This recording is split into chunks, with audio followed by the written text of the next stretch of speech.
Hare Hare, Hare Rama, Hare Rama, Rama Rama, Hare Hare. Hare Krishna, everyone. Welcome to the day two in the series of our Krishna Gatha in preparation for the appearance of Lord Krishna on Janmashtami, which is coming up very, very soon in a week's time. So today, the topic that I wanted to cover is really some of the esoteric details with Krishna's appearance. And my goal is to bring out at least 8 wonders of Krishna's pastimes, but I'm not going to tell you which ones.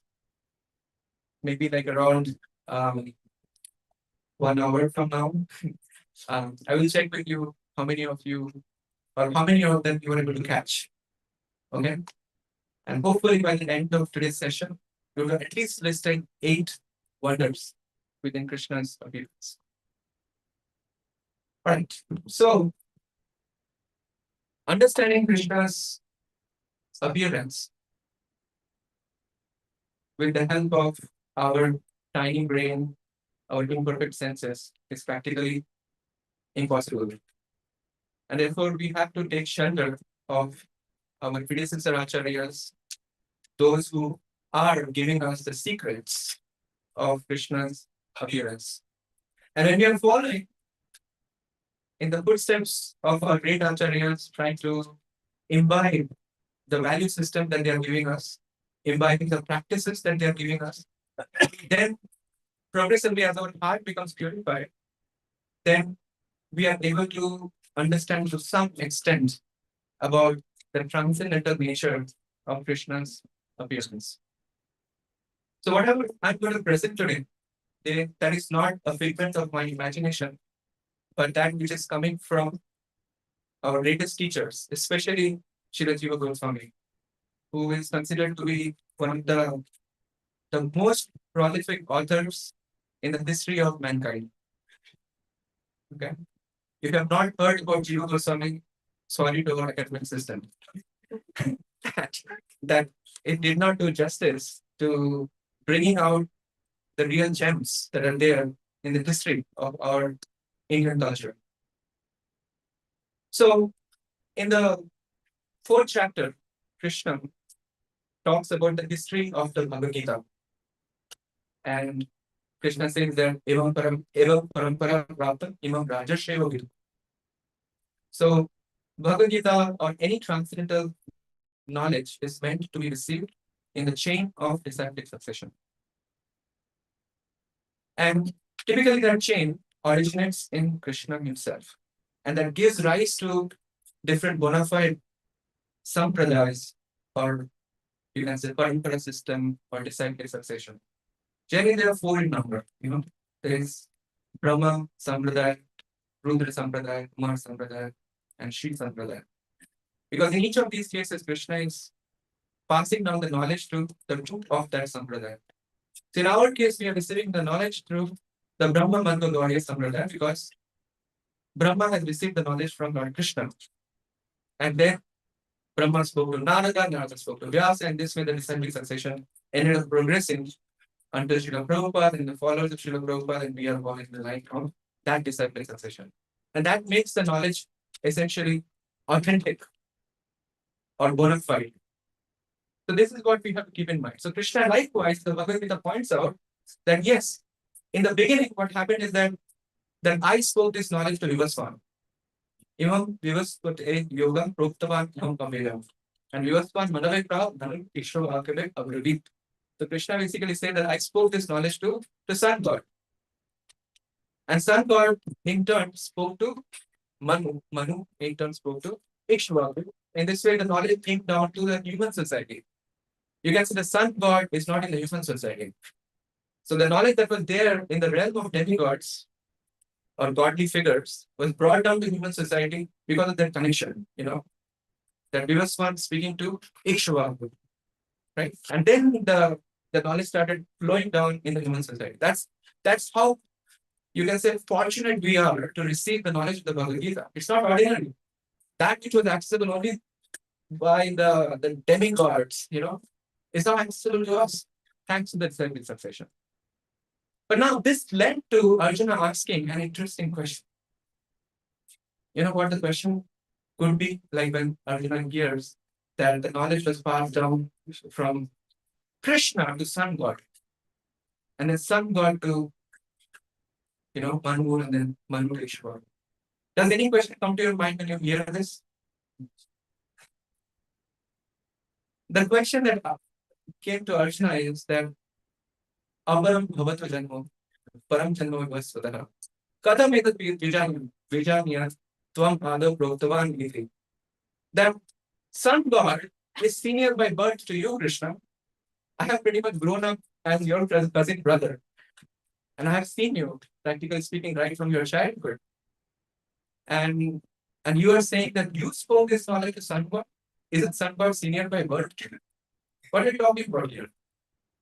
How am I supposed to understand this? So there's a very important question for us to understand. Is it not? So that actually led Krishna to reveal his divinity before Arjuna. So then Krishna said that Ajo api san avayatma bhutanam ishvaro api san prabritam swamadishtaya samavami atmaya. Krishna pointed to Arjuna that I don't take birth like any of you, O conditioned souls of this material world. How do we come into this material world? We don't choose any family that we are taking birth in. Has any of one here have chosen that I want to take birth in this particular family, in this particular culture, in this particular country? None of us have the luxury to make those choices. Is it not? We were simply pushed by our own karma to take birth in a particular circumstance. And that's about it. There is nothing we can complain about. It's the choice that we have made by our own karma. But in the case of Krishna, it's not like that. Krishna comes out of his own sweet will, by his own causeless mercy. Therefore, he uses the word Atma, Sambhavami, Atma Maya. I come by my own sweet will. Nobody decides where I need to take birth. And after all, I don't actually take birth. Ajo Apisam. I'm actually unborn. What is taking birth literally meaning here? Taking birth means we, just like as embodied being, we take on a particular kind of body. Maybe we cockroach in some life before, now we are in human form. In other words, we take on a particular kind of body. That's what is called taking birth. But in the case of Krishna, there is no difference between inside and outside. There's no difference. There's no difference between soul and body for Krishna. Krishna's body is 100% spiritual. And that's why Krishna Prakriti Swam Adhisthaya. I appeared in my original transcendental form. I don't just take birth like ordinary people do. This point is very important for us to understand before we can celebrate Janmashtami, is it not? Because the term is Janma Ashtami. It means that Krishna is taking birth. But Krishna is saying that I don't take birth like you. And therefore, you need to understand what kind of birth Krishna is taking, is it not? And that's what we have to understand more deeply. So now, talk about anything about Krishna, it acts as a medicine. In the beginning of the 10th canto, Parikshit Maharaj was about to ask Srila Goswami to narrate about Krishna's pastimes. He said that Nivritta Darshay Bhagya Maharaj, Bhava Aushagat, Shotra, Mano Agramat, Ka Uttama Shloka, Guna Anuvada, Puman Virajeta, Vina Paputnath. This verse is very important for us to understand. You know why? This verse shows why we should be vegetarians. It's very interesting verse. So here, Parikshit Maharaj is saying that Krishna Gatha, they are just, they mean like talking about Krishna, they can go on covering so many subject matters. They act like transcendental medicine for our material disease. We are all suffering from a material disease. Can anyone say what kind of disease are we suffering from? Anyone? Are we suffering from any disease? Can you point out what is the disease that we are suffering from? What is that? I want to ask Like, what is your understanding? If somebody says that, oh, you are having a disease, you can say, oh, I'm pretty healthy. What are you talking about? Because it is saying Bhava Aushadhi, and it is that Aushadhi is taken through ears, Shodra, Mano Abhirama. It actually enhances the quality of desires in the mind. It actually increases the quality of processing of the mind. Mano Abhirama, it fills the mind with extreme joy. Do you think like there is any material problem in this world? Ego. Ego? Okay. So you mean to say like our identity is a problem? Our identity. If you can elaborate a little bit more, that would be helpful. Meanness. Hmm? The meanness, identifying with the body, differently. Identification with the body. It's important. That's why I'm asking. That's why to characterize this properly, Srila Prabhupada always translates it as ahankara. Like ahankara is translated as false ego. It's just pointing out that whatever identity that we pick up in this material world, they're false. Because we pick up identities like I'm a man, I'm a woman, I'm a doctor, I'm an engineer, all these different varieties of masks we wear in this material world, they start defining our identity. And we start processing happiness and distress through the lens of these identities. And therefore, we go through different varieties of emotions, different varieties of experiences in the conditions of this material world. The real, disease that has been identified here is the disease of thinking that I can be successful finding happiness in this material world. Now, many of us are trying to various degrees, depending on our age, depending on the different varieties of circumstances that we have gone through. We all are trying very hard to find happiness in this material world, is it not? Everyone is trying very, very hard. And wherever we go, we just find at the end there is a problem. It doesn't satisfy us to the core. So until and unless we realize this point that no matter how hard we try through material means in finding happiness in this world, we cannot be successful. We are still suffering from a disease. That is called bhava rog.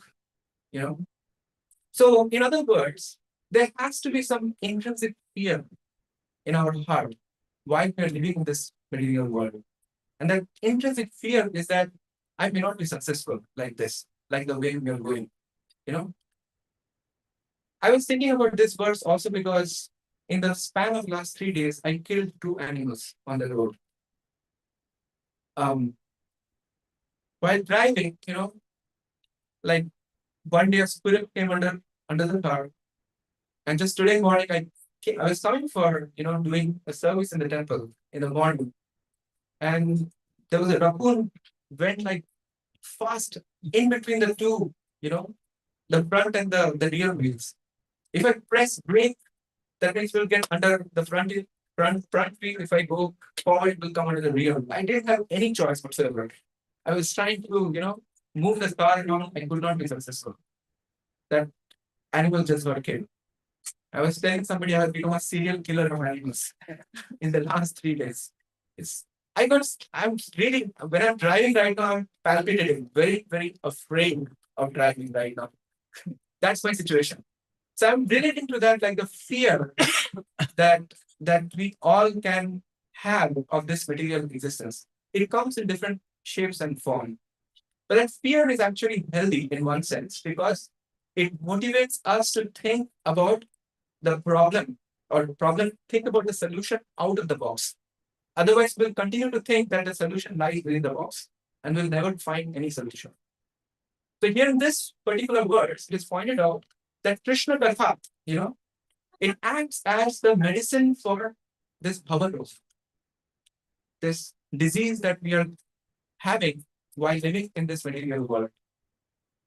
And if we take this medicine to the ears, it will definitely cause transformation in the core of our heart. Only with the exception of those who are participating in killing animals. It is pointed out that Vina Pashubna, Puma Virajeta, Virajeta means who is bereft of this taste, for getting the medicine and really enjoying the bliss of Krishna Karna. It is pointed out those who are partaking in animal killing. And that's why I say that this is a very, very strong verse to motivate us to become vegetarians, minimally. Anyways, so Krishna Janmashtami, as you can see, is very tightly coupled with understanding the divine nature of Krishna. Because after Krishna starts revealing his identity, he also points out why he appears. He says, Yada yada hi dharmasya glani bhavati bharata abhyuthanam adharmasya tadatmanam srijamyaham. So whenever there is a decline in religious principles, in the application of religious principles, then in order to restore dharma, Krishna appears. So Paritrana Sangha Vinashaya Dushkritam Dharma Sanstha Pramatare Sambhavami Yuge Yuge. Krishna points out that I appear in different yugas for restoring the religious principles. And as a part of restoring the religious principles, there are two things that happens. Krishna gives protection to his devotees and he kills the miscreants. Is it clear? These are the three purposes. So after Krishna speaks that, then Krishna speaks one of the most important verses of the Bhagavad Gita. That's basically 4.9, which is bringing out the mission statement of the Bhagavad Gita. He says that Janma Karmacha means Divyam Evam Yog Veti Tatvata Tyaktva Deham Punarjanma Nayati Mameti So Arjuna. Krishna says that if you can understand the transcendental nature of my appearance and my activities, Janma and Karma. Janma means appearance and Karma means activities. If you can understand Tattvataha in reality, then what's going to happen? Tatyaktva Deham. After giving up this body, Punarjanma Nayati. Mam eti so Arjuna. There's no more Punarjanma, you will come back to me, to the spiritual abode. This is a wonderful promise, is it not? This should be sufficient motivation for us to explore what is the transcendental dimension of Krishna's appearance and activities. And that naturally leads us to Srimad Bhagavatam. Because Srimad Bhagavatam is all about Krishna, understanding the transcendental position of Krishna's appearance and Krishna's activities. Now, I'm not going to go so fast. I'm just first going to establish the basic understanding. Okay? So when Krishna throughout the Bhagavad Gita has claimed that I am the Supreme Personality of Godhead.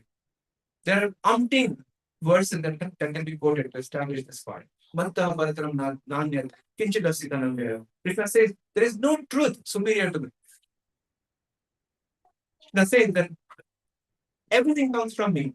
No, sorry. Aham Sarvasya Prabhava, Manta Sarvam Prabhavati. Everything comes from me. So in this way, Krishna always, throughout the Bhagavad Gita, establishes his divinity, positioning himself as the Supreme Personality of Godhead. Now, in the Srimad Bhagavatam, likewise, there are two verses that actually lead us to define what is that absolute truth. What is that absolute truth? So it is pointed out, Vadanti Tattvavidas Tattvam Yad Jnanam Advayam Brahmetri Paramatmeti Bhagavan Iti Shabdyate. The absolute truth is one. It's not two. Absolute truth is one. But that absolute truth can be perceived, can be realized at three different levels, depending on the conception the practitioner is carrying and depending on the practice that the practitioner is adopting. Is this point clear? Absolute truth is one, but it can be perceived at three different levels, depending on two things: the conception that the practitioner is carrying and the practice that one is adopting. I'm going to link this up with the discussion on Janmashtami, because Janmashtami is Krishna's appearance. Now, Krishna's appearance is historical.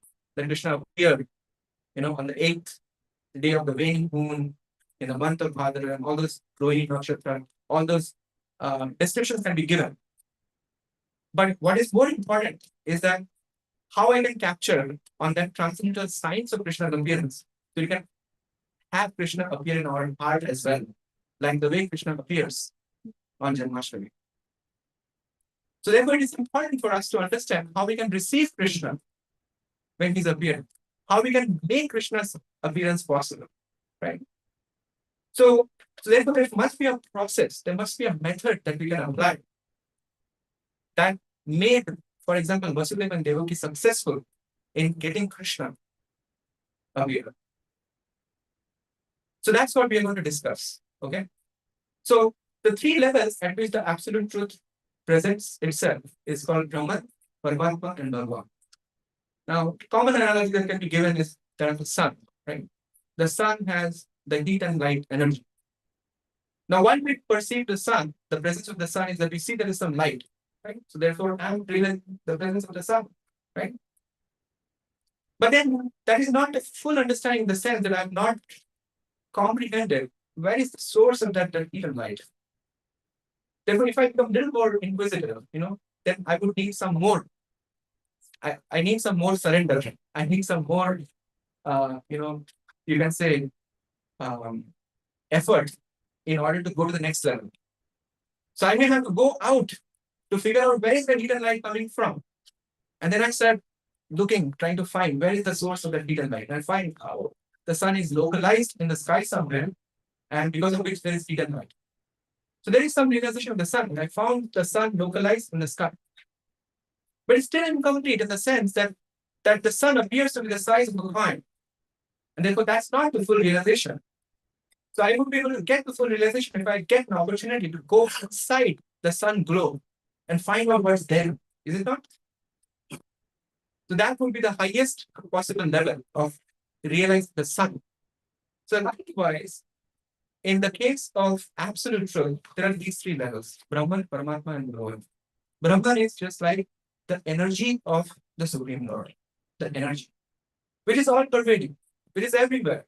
Wherever we go, we cannot escape the energy of the Supreme Lord. Everything is maintained by the energy of the Supreme Lord. So there is no escape from the Brahman feature of the absolute truth. If you are satisfied by it, great. Then, okay, I found that everything is spiritual, everything is held by the Brahman potency of the Supreme Lord. If you are satisfied with it, great. But then, transcendentalists like to go further and they want to see, okay, what else is there? What can I find? And then they try to understand the relationship between that energy and the Supreme Lord. So when we try to find out who is, interacting with the energy in this material world, that leads to Paramatma realization. So God's relationship with this material world. So that leads to Paramatma realization. But if you want to go further and want to personalize it, where is my relationship with God? How is God acting in my life?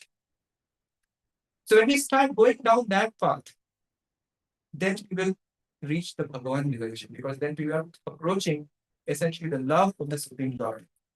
Then we are going to see that everything is rooted in that supreme personality of Godhead who has emotions, who likes to exchange love with us. And simple things, we will try to find out how God is operating in our life. Like when I was coming here, I was looking for parking obviously. The point I was trying to make is that when it comes to absolute truth, we have to understand that there is only one. So we can say Brahma Satyam Jagat Nitya. This aphorism is quoted, right? That Brahman is one and everything else is false. In one sense, you can say that thing is nicely actually corroborated even in this particular realization of the absolute truth. And that argument is presented by Jiva Goswami in Tattva Sandarbha, very wonderful. He basically points out that God, like when it comes to Krishna, Ishvara Parama Krishna Sachidananda Vigraha, Anadi Radhi Govinda Sarva Karana Karana. When it comes to Krishna, he is both Adi and Anadi at the same time. He is the origin of everything, and he himself does not have any other origin. And that makes him one without a second. This point is a very important to understand. So, in that sense, that Krishna is Advitiya. That Chandogya Upanishad said, Ekam Advitiya. It doesn't just say Ekam. You could have said just Ekam. There's only God, is only one. But it also points out Advitiya. It doesn't have to say the second thing, which basically leads us to understand that when it comes to understanding Krishna as the Supreme Personality of Godhead, that conception can be a single most conception. One doesn't have to deny the self aspect of God.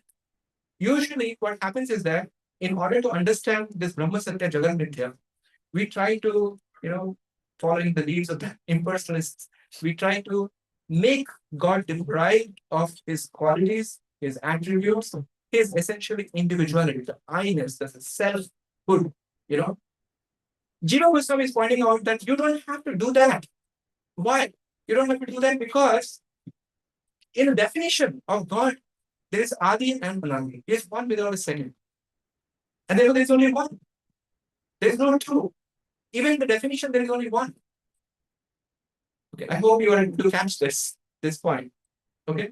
So therefore, the cause of all causes, when you see Krishna being the cause of all causes, there are 3 points that Jiva Goswami makes. First is that Krishna is one without a second. There is no other. There is no second person who can be labeled as Krishna. Second is that his energies are totally operating within Krishna's control. In other words, energies cannot be separated out from Krishna. When we are looking at like how we are functioning in this world, our energies are not really our energies. It's a borrowed bloom, so to speak. It's not our energy. But in the case of Krishna, it is perfectly, Krishna goes always together with his energies. They cannot be separated. And likewise, the third point he makes is that the energies themselves cannot function independently without support of Krishna. So that makes the whole picture essentially one. And that's the point I'm trying to make.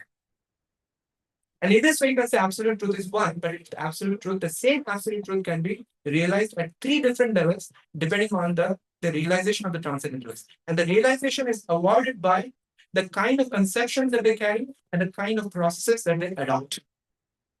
So, for usually those who are approaching Brahman, feature of the absolute truth, they tend to follow the path of Gyan Yoga or Gyan.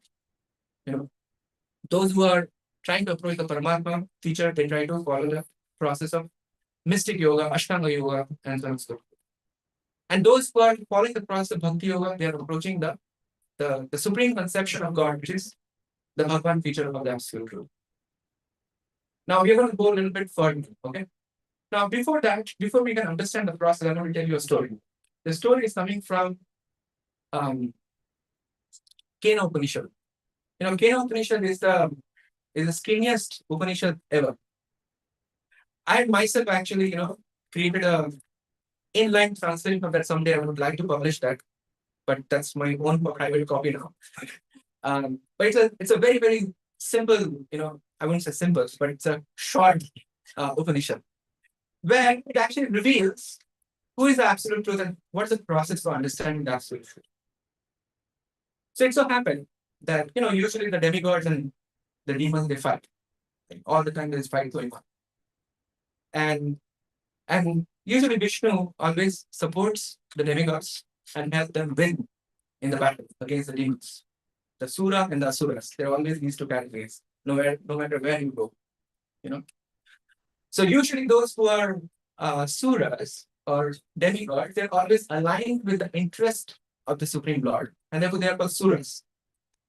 So it so happened, by the empowerment of the Supreme Lord, the demigods emerged victorious in the battle against the demons.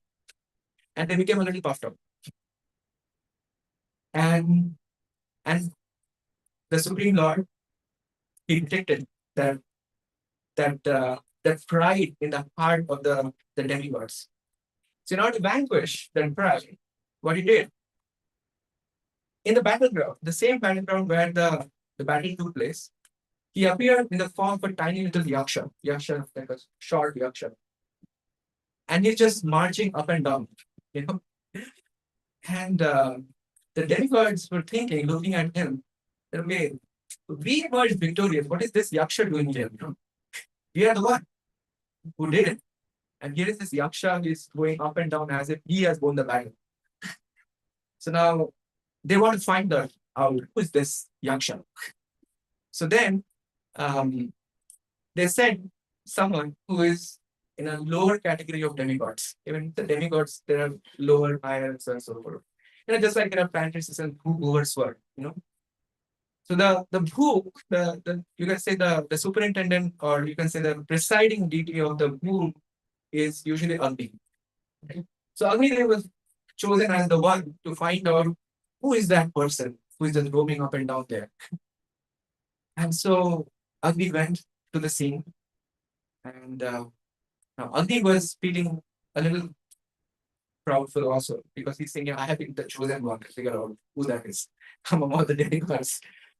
So he appeared there, but he pretty much, got so bewildered by the presence of the Yaksha. Even before he could ask, who are you? The Yaksha in turn asked him, who are you? You know. And then Agni said, you don't know me?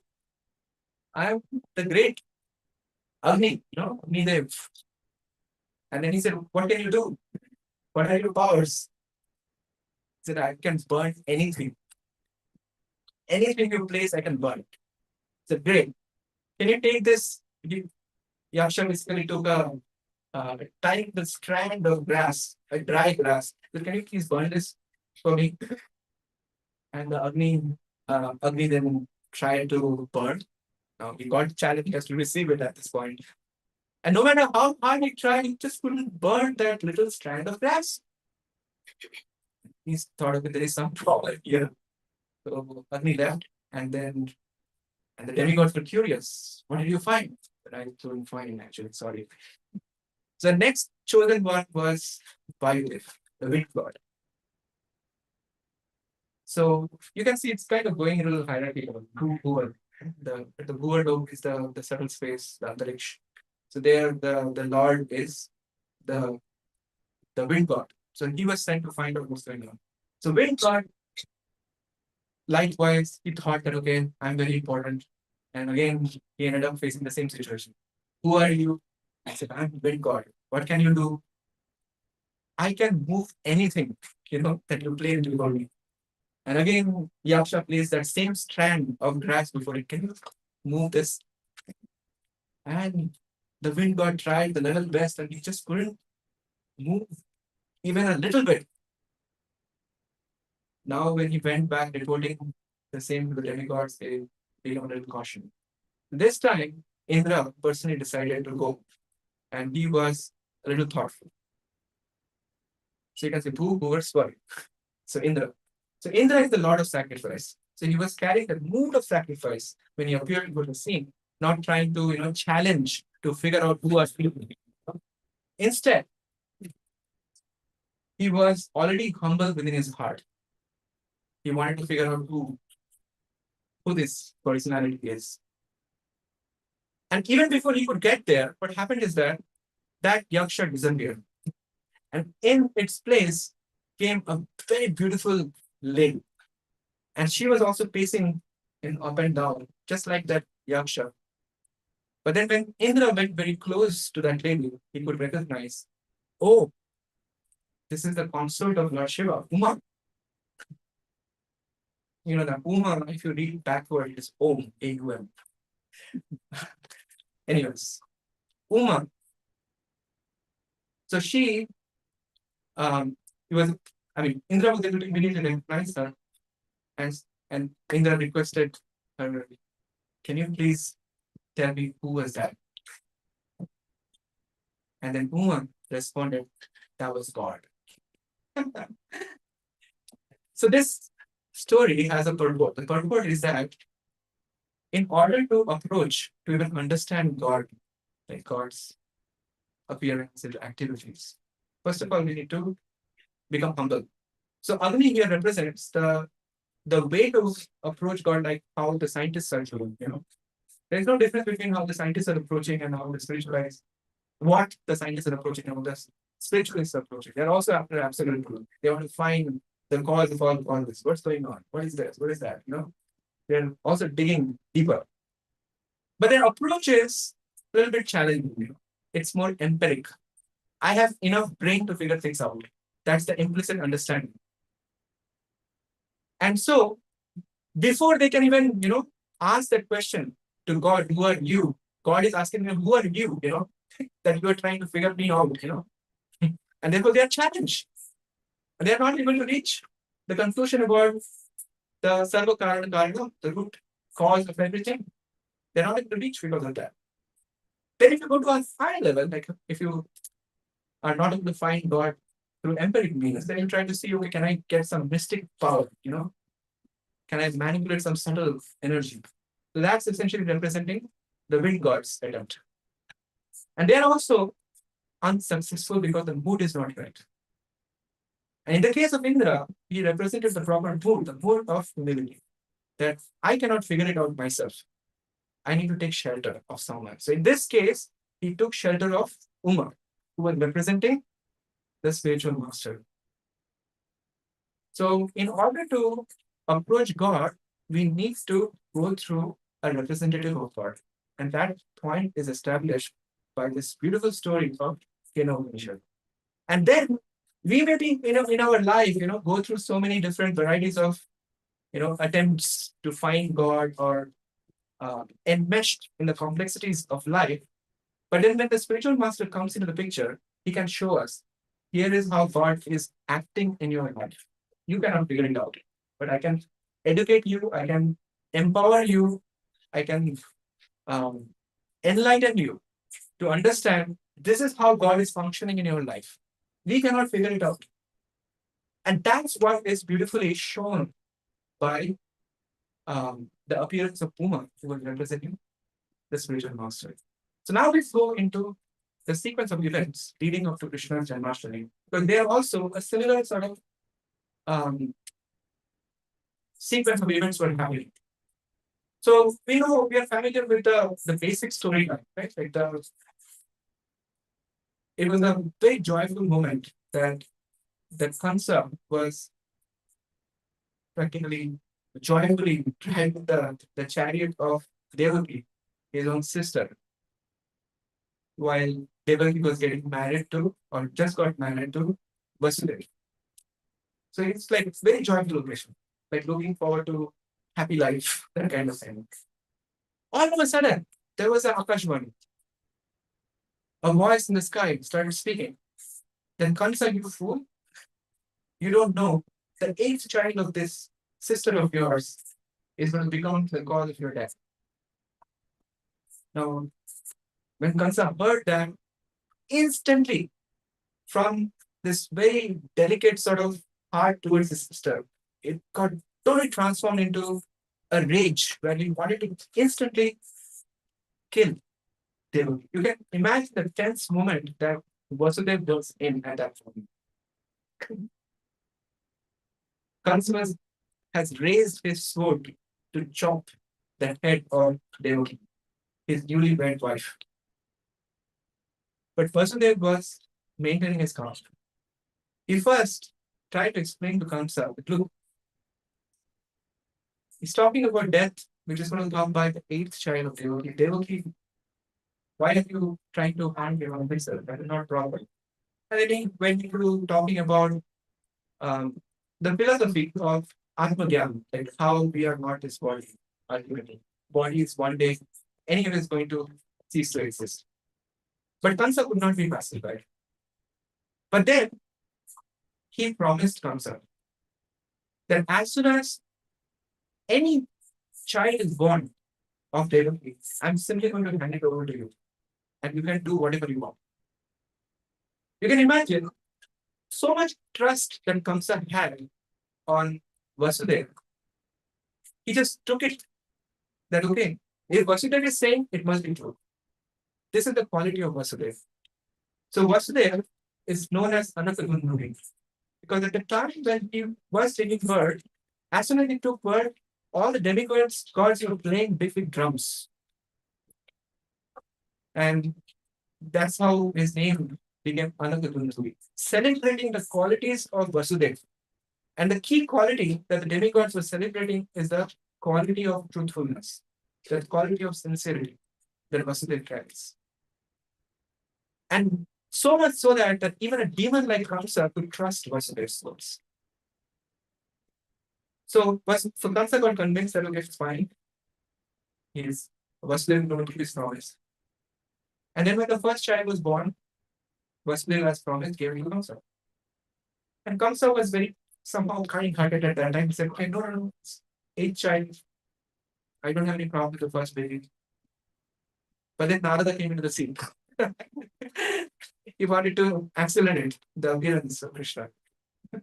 So Narada told Kamsa, okay, look, you don't know which is the eighth one. You showed the lotus, counting, like how are you to count? Like the different petals in the lotus. You're going in a circle. And then he pointed out that you don't know.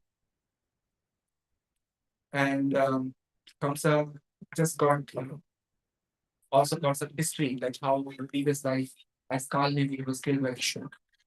And Vishnu is his enemy. So he got totally instigated by Parama, and now he went to Vasudeva, no, I cannot spare you. So he immediately shackled both Vasudeva and Devaki in iron chains and put them into prison house. And took that first baby and smashed against a rock and killed mercilessly. So this was going on year after year until 6 babies were mercilessly slaughtered by Kamsa, by smashing against a rock. Just imagine the scene what Vasudeva and Devaki were going through. The point to be taken here is that to make Krishna appear in our life is not easy. Just see how much, austerity, how much trouble Vasudeva and Devaki were going through to wait for Krishna to appear. Now, those 6 babies that got killed, they were representing the 6 elements of the mind. As a lust, anger, greed, pride, and illusion. So you can say that also indirectly is pointing out that the sadhaka or the practitioner is going through a cleansing process of the heart, which is basically taking up the process of sadhana of hearing and chanting, which is adopting a process of purification. We are preparing our heart to receive Krishna. It's like that. Now, it is very difficult for us to even imagine the amount of grief that Vasudeva and Devaki went through to see those 6 children just slaughtered after going year after year. It's not the babies are coming. It may look like when we are reading these descriptions, it may look like, oh, the babies are getting, okay, 6 babies are over next time, which one is coming. But this was taking time. How much they have to hold that grief of losing those babies just at birth. And how much sincere Vasudeva is. No matter what, he was just handing over the baby to Krishna, to Kamsa, knowing what's going to happen. This is called sincerity. So from our perspective, our sincerity is keeping vows. At the time of initiation, we all take vows, right? So keeping vows is the part of the sincerity that is needed on our part. That is going to help us purify our heart. And then the 7th child is basically the appearance of Lord Balaram. And on instruction of Krishna, Yogamaya transfers the 7th child from the womb of Devaki to the womb of Rohini, who was kept under the care of Nanda Maharaj because of atrocities that Kansa had started committing here. And so Balaram literally got womb to womb transferred by Yogamaya. So nobody was even aware what happened. And all they could see is Devaki had a miscarriage. That was the 7th pregnancy. When that embryo got transferred to Rohini's womb. And this was the time when Krishna makes his appearance. Now that is described in a very beautiful way. It is said that Bhagavan api Vishwatman, clearly referring to Krishna as Bhagavan. Remember? Brahmeti Paramanmeti Bhagavan iti Shabdate. The highest conception of God. That Bhagavan. Bhagavan Abhi Vishwatma. That Krishna who is the soul of universe. You can also say he's the dearest object for everyone. That's another way of looking at Vishwatma. So Bhagavan Abhi Vishwatma. So what happened? Bhagavan Abhi Vishwatma. So that Krishna is taking birth in the mind of Vasudeva. So it is explicitly mentioned, Mana Anata Bindume. Where did Krishna appear? The words that I use is very important. Let me just state. Avivesha, Avivesha, um, Ansha, Avivesha, Ansha.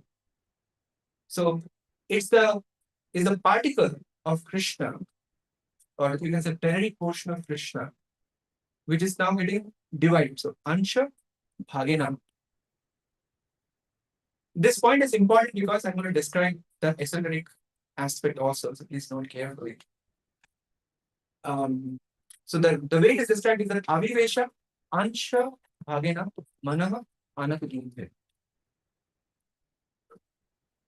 So when Krishna appeared first, he appears in a mind of Vasudeva, and then Vasudeva becomes very, very effulgent. So much effulgent that it is practically difficult to even look at Vasudeva. It's like effulgent like sun. Like, and that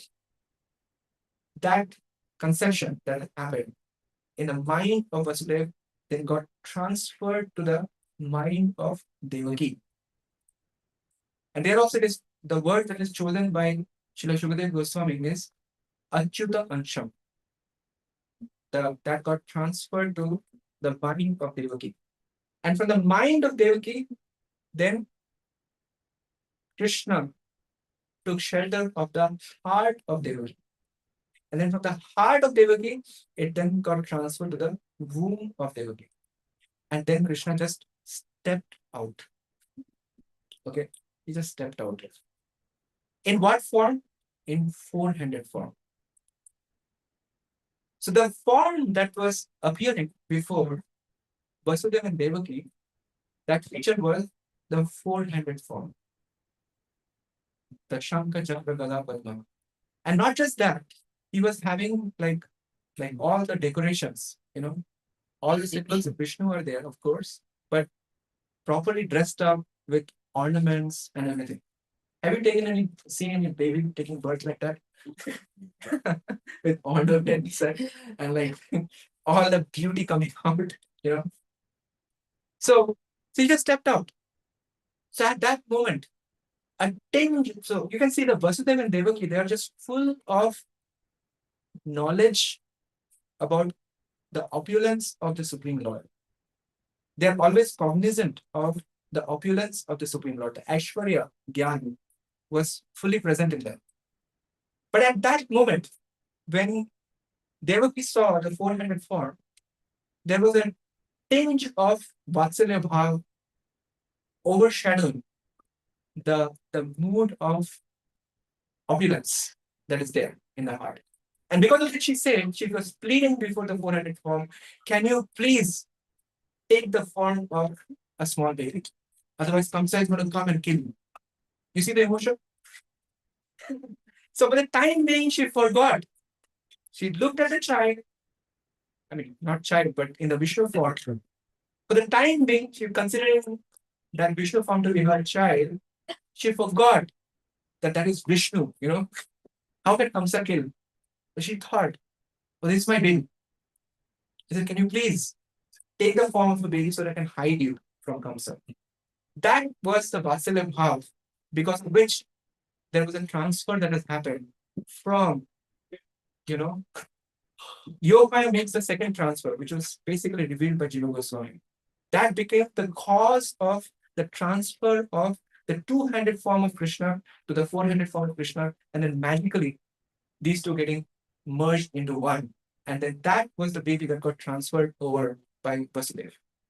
Now, if this point is not clear, now let me go back to what happened in the other side, in the Vraj. So what was happening is, you know, Parjanya Maharaj, who was the leader of the Kavat community. See, Parjanya and Shura, these were the two, you can say, the sons of Devamida, the great king of the Yadu dynasty. So one is coming from the Vaishya wife, and another is coming from um, the Kshatriya wife. The Kshatriya wife gave birth to Shurasena, and therefore Vasudeva is called Shurasuta, the son of Shurasena. And likewise, on the Vaishya community, the leader was Parjanya. Exemplary, the person of exemplary quality. He became the king of the Kavat community. So Parjanya's sons were the five Nanda brothers. So there was the Upananda, Abhinanda, Nanda, Son Nanda, and Nanda. So Nanda was the middle one. Now, the time came for the coronation of Upananda, but he was the eldest. So Parjanya Maharaj was giving the crown and insignia to Upananda, and Upananda said, I am not very qualified. The real qualified one is Nanda. So he simply placed the crown on the head of Nanda Maharaj. And this way Nanda was declared as the king of Vrindavan at that time. So Nanda and Yashoda, for a long time, were not having any children. So that became the cause of grief. Everything else was fine. And so, when something is not happening properly, what do you do in Vedic culture typically? Huh? Puja? Yeah. Yagya, yes. Sacrifice. So they decided to perform sacrifice with proper priests and everything. And after doing that, everything was perfect. But there was no fruit of that yagya. Nothing came out. So they could not succeed in getting a child. Proving the point that Krishna cannot be begotten just with that kind of sacrifice. Needs something else. And then, upon the guidance of some sages, then Nanda and Yashoda decided to go through 1 year of what is called Dwadashi Vrata, which is basically Ekadashi Vrata. Proving on Dwadashi. Pointing out the significance of Ekadashi. So this is the Vaishnava form of austerity, essentially. And that actually led to Krishna's birth in the heart of Nanda and Yashoda. All the time they started seeing Krishna. In their dreams, everywhere they go, Krishna had already taken birth in the heart. So just like here, Krishna got transferred from the heart of Vasudeva to the heart of Devaki. Here likewise, Krishna got transferred from the heart of Nanda to the heart of Yashoda. And it is described how Yogamaya took birth in the womb of Devaki, and Krishna simultaneously took birth in the heart of Devaki. And then, on the instruction of Krishna, then Devaki became, the carrier of Krishna that is taking birth from Yashoda to take to Mathura invisibly. So this all happened simultaneously while that was happening in Mathura. Are you with me so far? Okay. So when that happened, nobody was aware what was going on. So therefore, now Vasudeva carried essentially that Krishna which was Nandanandan Krishna. This was actually the argument of Jiva Goswami. The argument is that Krishna is known as Yashodananda. Krishna is known as Nandanandan. Gopika Sutta. All these names are given to Krishna. It cannot be false. So Krishna must be actually the son of Yashoda. And therefore, he revealed how exactly that was. That was not revealed in Srimad Bhagavatam, but revealed by Jiva Goswami Govaja. So if you understand now, so what had happened is that the 400 form, which was the byproduct of the austerity that were performed by Krishna and Sutapa in the previous life, and then now in this life, Vasudeva and Devaki, they are getting the fruit of their austerity. Now they had gone through this kind of austerity, which is more you can say that kind of austerity which is aware of the opulence of the Supreme Lord. But on the other hand, Nanda and Yashoda, their life is just a signature of love. All they know is pure love for Krishna. And it is so much untouched by any of the conception of opulence that they don't care that Krishna is God. All they were caring about is that our hearts are just attracted and drawn by Krishna, like a pure, unadulterated love. Therefore, Vasudeva is representing essentially performance of the very sadhana bhakti. On the other hand, the Nanda and Yashoda, they are representing the performance of the Raganuga sadhana bhakti. You know, and therefore it is very significant because their bhakti is leading to the birth of Lord Krishna in the feature of Nandanandan Krishna, the two-handed form of Krishna. And that two-handed form of Krishna then got transported invisibly by Yogmaya, and then Vasudeva carried that same Krishna back and placed next to Yashoda and picking up the baby girl which was born, which was essentially Yogmaya, and brought it back to Mathura. And then when Kansa came into the picture and he saw, oh, a girl has taken birth, and he was ready to smash that girl, just like he had done for the previous 6 children of Devaki, then she flew into the sky and said, okay, Krishna has already taken birth and go for it. Sorry. So this was the beautiful appearance of Krishna's Janma as brought out by Srila Jiva Goswami. I just want to read this description in case you did not catch it exactly in the words of Jiva Goswami. So when Devaki desired, please listen carefully, that Krishna covered his 400 or 4-armed form out of fear of cruel Kamsa. Remember, I began talking about the importance of having healthy fear of material existence. That is what is actually the catalyst for our Vaidhi Sadhana Bhakti about. Because it's all about rules and regulations which we follow under the fear of material existence. So, and Krishna appeared in a 2-armed form at the same time. Krishna had already appeared with 2 arms within Yashoda, along with Yogmaya. Remember Yashoda giving birth to both Yogmaya and Krishna. Yogmaya carried in the womb, and Krishna carried in the heart. Okay, that 2-armed form came to Devaki and merged the 4-armed form into itself. Yogmaya remained in Yashoda's womb. Okay, and in a formless feature became Krishna's carrier. Just as a wind moves a pure lotus, that formless Yogmaya took Yashoda's son to Mathura. Why? No one could see where he appeared and subsumed the 4-armed form. Yogmaya, by boldly taking Krishna to Mathura, made Yashoda completely bewildered. And at the time of birth, Yogmaya, situated in Yashoda's womb, made Yashoda faint from bearing the child. Yogmaya then appeared externally on the bed that slept there. That same Yogmaya had previously taken Balarama from Devaki's womb and placed him in Rohini's womb, invisible to all. So Yogmaya had served 2 purposes in this form. So one from Mathura to Braj, and one from Braj to Mathura. And nobody ever came to know. Then she comes back and then takes birth as well. She was already there. As I said, like the invisible form, she went there. So this is the beautiful story. And you can see at the time of Krishna's birth, what was happening is that the moon, which was supposed to be the 8th day of moon, if you look at 8th day right now, is half moon. I mean, not right now. Right now, it's actually close to full moon. Because there was Parama Purnima a few days ago. But when you get close to Krishna Janmashtami, usually the moon is going to be almost half, right? It's like waning moon, reaching like halfway point. But in Krishna Janmashtami, it was full moon. That moon was because Krishna is appearing in the Chandra dynasty. And Krishna Chandra, that is bestowing the full mercy upon everyone with his birth. Okay?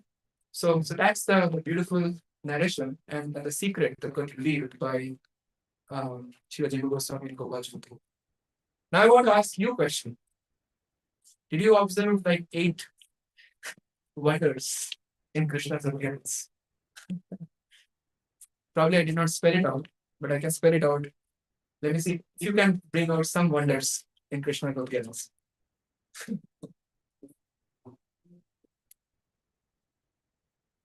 Anything? At first, he appeared in mind or heart. Excellent. So that's one. So first Krishna's appearance happens in the mind of Vasudev, then got transferred over to. Oh, by the way, did you catch that point? I just want to make sure. There's so many points I'm trying to bring in.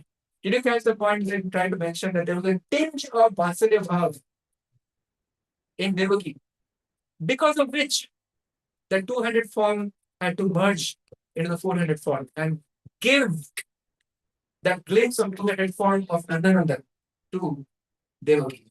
It's because of the tinge of Vasudeva Bhav that she had. Okay. Anyways, sorry. So you That became the cause of that coming. yeah, that because otherwise the merge would have happened there. That Okay, that's the second part. Okay. So thank you. So that's one point number one of wonderment that yes, the birth took place first in the mind of Vasudeva, then transferred the mind of Devaki, and then the heart of Devaki, and then finally Krishna stepped out. Okay, that's number one. What else? Anything else you saw in the description that was wonderful, which is not ordinary kind of a bird? He came with all his ornaments. Exactly. He came with all like ornaments and decorations. No child takes birth like that. What else? Anything else? I really like the six representation of six children before as six different.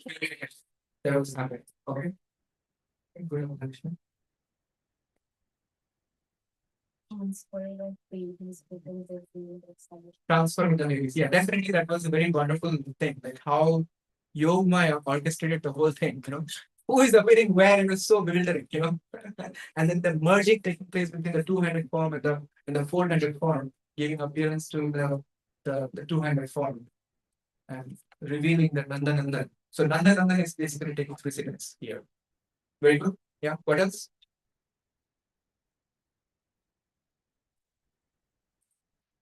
Otherwise, I'm just going to read out the points that I have written as 8 points. You know. Some of them already covered. Okay.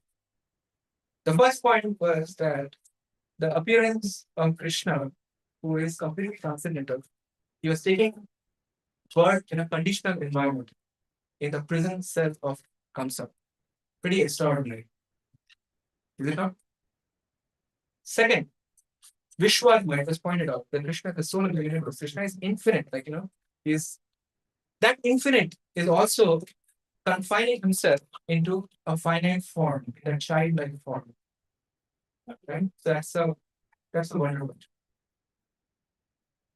Third, you already pointed out that immaculate conception. This is real immaculate conception. How mind to heart and to womb. Okay. Fourth is Krishna's appearance in the 400 form. We have not seen any baby taking birth in 400 form. Then, as he pointed out, completely ornamented and dressed. That's the fifth point. Sixth point, I pointed out that he appeared on the 8th day of the waning moon, but it was a full moon night. Seventh point, I did not mention, but what happened was that for Vasudeva, so as soon as Krishna appeared, Krishna ordered, Vasudeva, can you please take me to the other side? In other words, they did not get the opportunity to experience the childhood pastimes of Krishna. That was fully given to Yashoda. So just like the quality of Vasudeva was highlighted as truthfulness, the quality of Nanda Maharaj is generosity, because of which his name is Nanda. He's giving Ananda to everyone. Like as soon as Krishna was born, Nanda himself is just giving charity of the charity. Like, you know, heaps and heaps of gold and everything is just given away. And Yashoda herself, the name Yasha, means one who gives the glory to others. See, in our devotional life also we can be successful to the extent we learn this art of glorifying Krishna and his devotees. So likewise, Yashoda exemplifies that quality. She gave that quality, or you can say the fame, to Devaki as being the mother of Krishna, although she was the mother of Krishna, really. So that is called real, sacrifice. So everyone's senses became inert at the time when Krishna instructed Vasudeva, take me to the other side. All of a sudden, the iron shackles came out. All the guards, all the people, inhabitants, they became practically blind, deaf, dumb. They cannot figure out what's going on. And that's how Krishna was transferred from Mathura to Rajni. So this was very unique. Everyone became inert, except for those who had been given some service by Krishna. And the last thing was, the eighth thing was the merging of the 400 form with the 200 form. So that's why Krishna's appearance is considered to be completely transcendental, glorious, not ordinary like us. Any questions or comments you would like to make? Still have some time to share. So twice you mentioned that Krishna first appeared in Vasudev's mind and then transferred to Devaki's heart. There is mind and then heart. Mind and heart. And then for Nanda Maharaj first in his heart and then transferred to Yashoda's heart. Is there a significance why transfer is happening from men to that? Yeah, because you can see that generally husband is considered to be a spiritual master as well, if the husband is qualified. Sometimes, unqualified husband can put this kind of pressure on the wife. Look, I'm a spiritual master, worship me. So that's why I'm being very clear that qualified husband can be considered as also a spiritual master. Because after all, husband and wife, they're assisting each other to secure their journey back to Godhead. And a husband can take a leading position.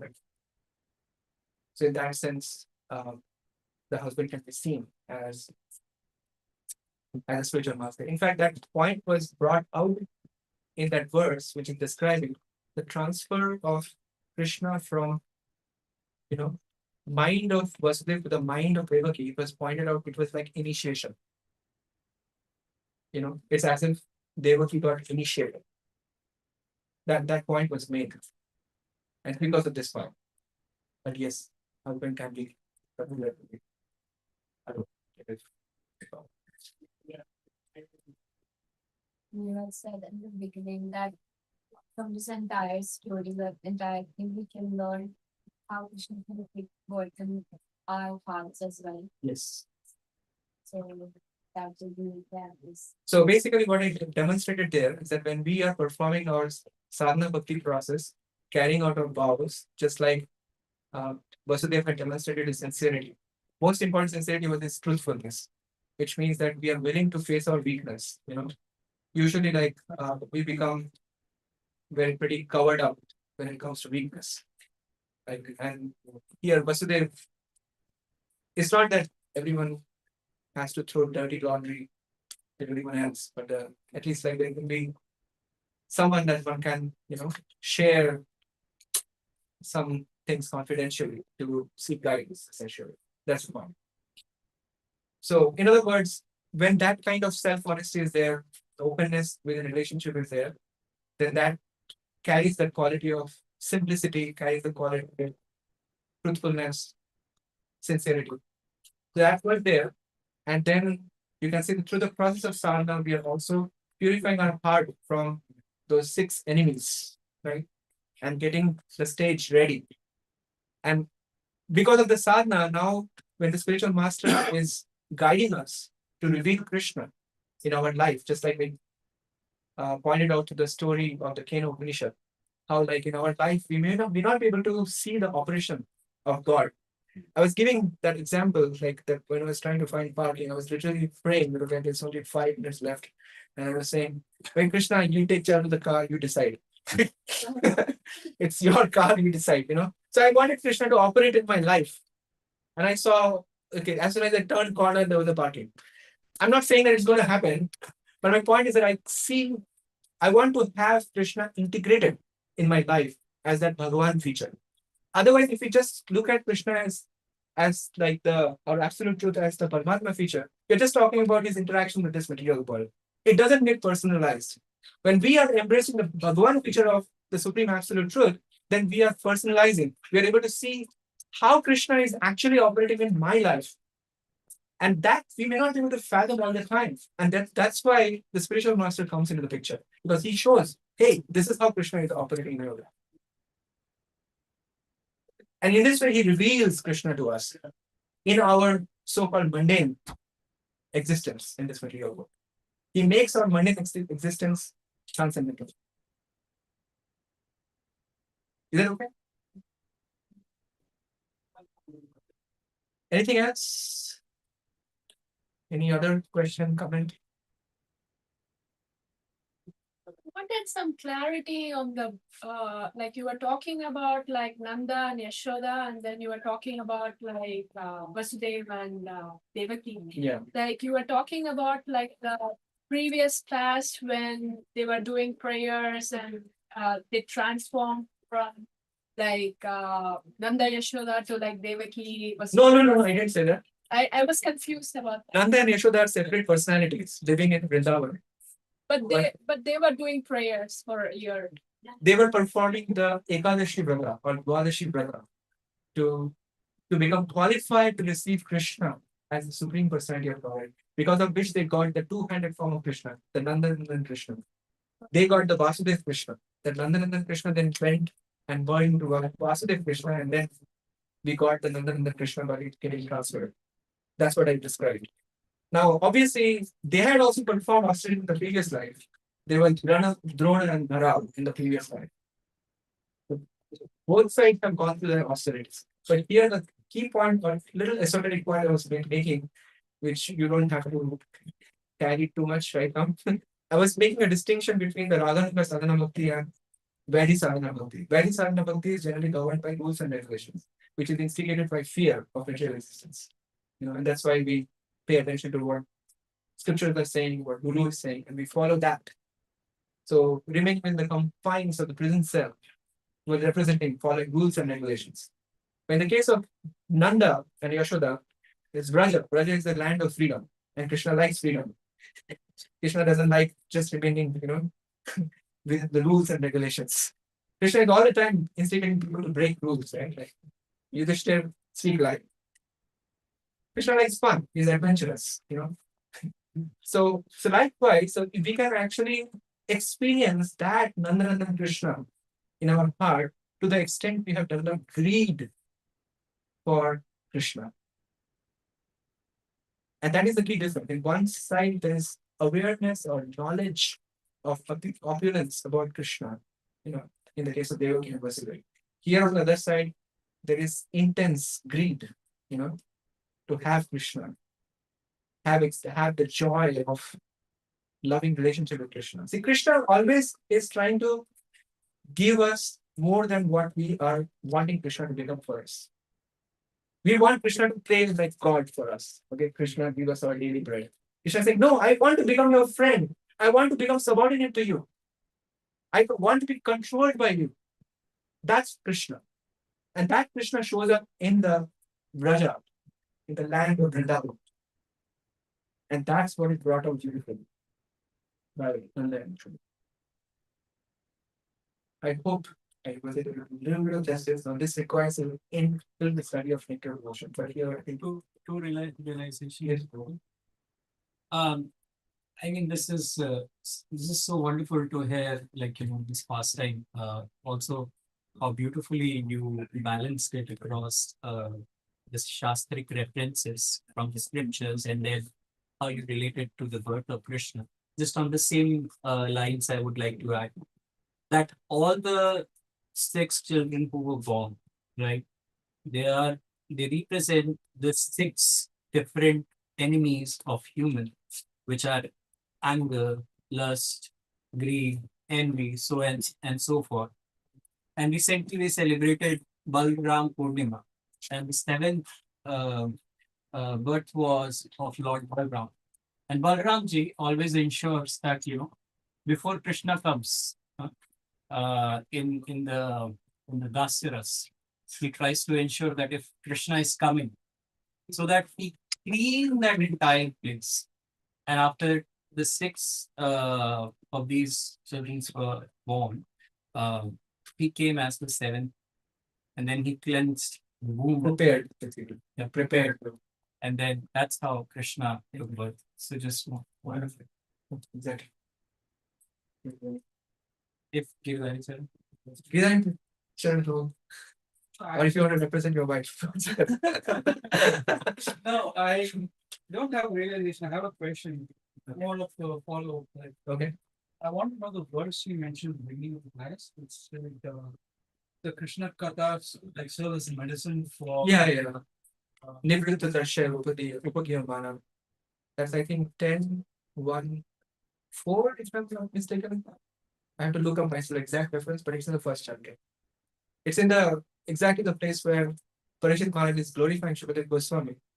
Like how like he was able to keep himself free from any thirst and hunger.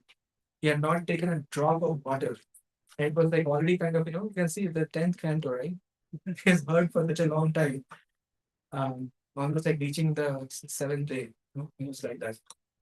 And so he's glorifying Shukadev Goswami's narration because he's saying that your narration is so sweet that I don't have any thirst, I don't have any hunger. Everything is just fulfilled by Krishna Katha. Rightly labeled by him like this stated. So Nivritta Darsha Upagiyamana, like I do not have any thirst for material existence anymore. Everything had come dissolved, completely dissolved. And I just thirst for hearing more and more from you. And therefore he asked question, like please describe the pastimes of Krishna. But he asked in such a way that he doesn't want to lose anything. He said, please answer the question that I have not even asked. Not only answer the question that I've asked, but please also answer that I have not asked. His thirst is so much for Krishna Katha. So that's how he glorifies Sukadeva Goswami. And he points out that yes, this disease of material existence can be completely vanquished through Krishna Katha. And it is received orally through the ears. Shotra, Mano Abhigam. It enters to the ear and reaches the mind, just like in the case of. I did not describe the another process, which would take me 1 more hour actually. Going to talk about like how sound vibration plays an important role.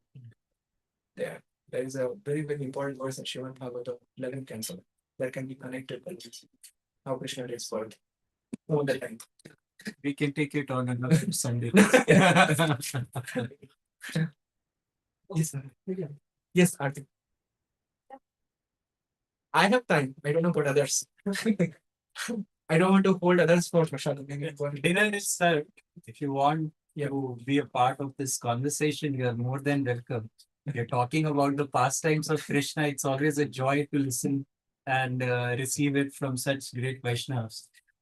So it is served. You can have it. And if you want to sit, you are more than welcome. Yeah, I don't consider myself to be any great Vaishnava in any way. I request your blessings and prayers in every possible way. And in all possible respect, struggling Vaishnava. Yes, ma'am. Yes, Rani. In the beginning, you have this critique of the impersonalists, right? Yes, yes. You followed it up with, not it up, but then you later started talking about how Krishna has Adi and Nadi. Yes, yes. It was not so much of actually a critic, but it's actually more I was trying You to mentioned that. consummate that point that we cannot just say absolute truth means Brahman. That was the point I'm trying to say. Absolute truth in its whole complete sense is actually Bhagavan. And that's the assertion that Jiva Goswami was making. I know these points can require a little more, discussion because we kind of settle there saying that Brahma Satya Jagat Mithya. I'm saying that is lower form of realization as far as Jiva Goswami is concerned. That's just a beginning realization of the absolute truth. Even at the Bhagwan level, you can see that Ekam, not Dvitiya, that point can be established because Krishna being. I'll read to you what Jiva Goswami says just to be a little more, authorized in whatever I'm saying. Okay.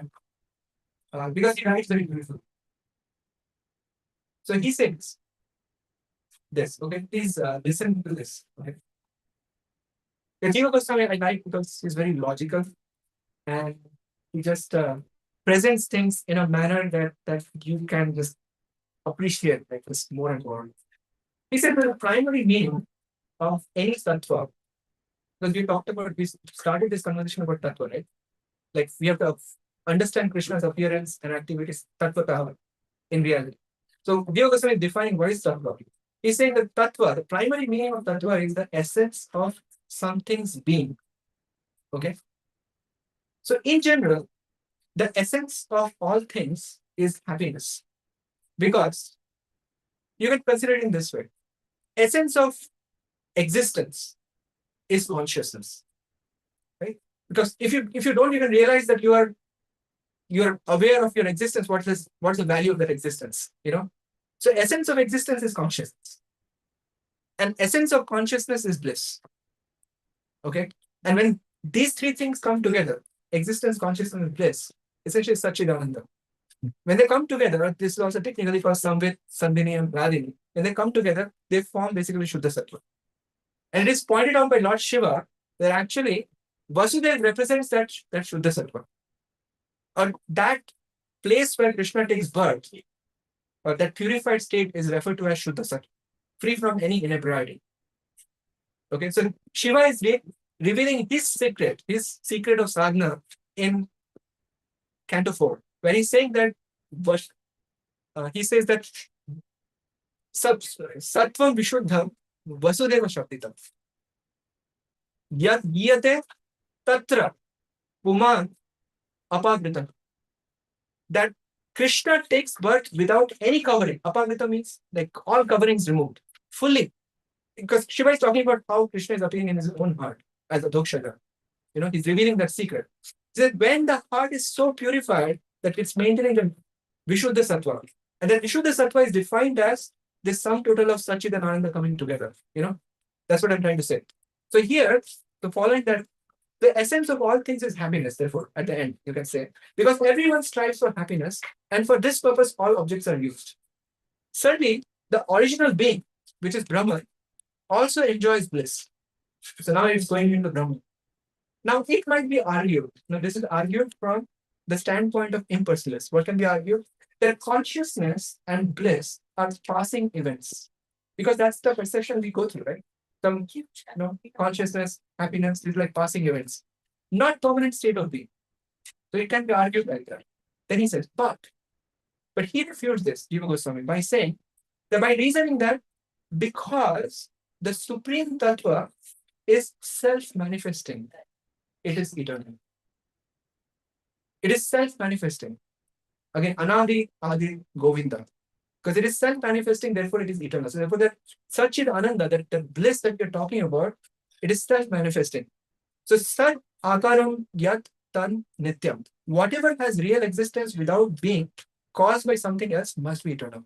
So therefore, because Krishna's existence is not dependent on anything else, therefore, that becomes the tattva, or the tattva, which doesn't need anything else. So you don't have to, strip away the self or individuality from Krishna in order to get to the point of oneness. Just the very fact that there is no second other than Krishna is sufficient to establish the point that Krishna is that absolute reality and the Bhagavan feature. So you don't have to go into. So here what I'm trying to say is that absolute truth and the Bhagavan feature is that absolute reality, not the Brahman. Brahman is a lower level of realization. That's the point I was trying to establish with the help of Jiva Goswami. Yeah, so what I was confused there was the fact that you said existence, the basis of everything is by the ways of Krishna, and that you cannot really separate or have anything else that's independent. Correct. Same time, you do say that self-manifesting aspect is also of other jiva and then the Parama. Yes, good point. Good point. So what happens is that when the jivas reach their ultimate purified state, they are unable to distinguish their interest from Krishna's interest. At that time, there is total oneness between the sadhaka and the sadhya. And that's the oneness that the devotees experience. The complete oneness of that interest. There's no separate interest. So if one is able to reach that place, That is the key difference, like between the sadhana of Nanda and Yashoda and the sadhana of Vasudeva and Devaki. In the case of Nanda and Yashoda, they are so supremely pure. They don't know anything but Krishna. Anything but service to Krishna. There's nothing matters for them. Nothing matters for them. So if a devotee also reaches that point where nothing else matters, then we have become one with Krishna, right? Because our interest is Krishna's interest. You understand? So that's the oneness. Is it okay? Okay. Thank you very much.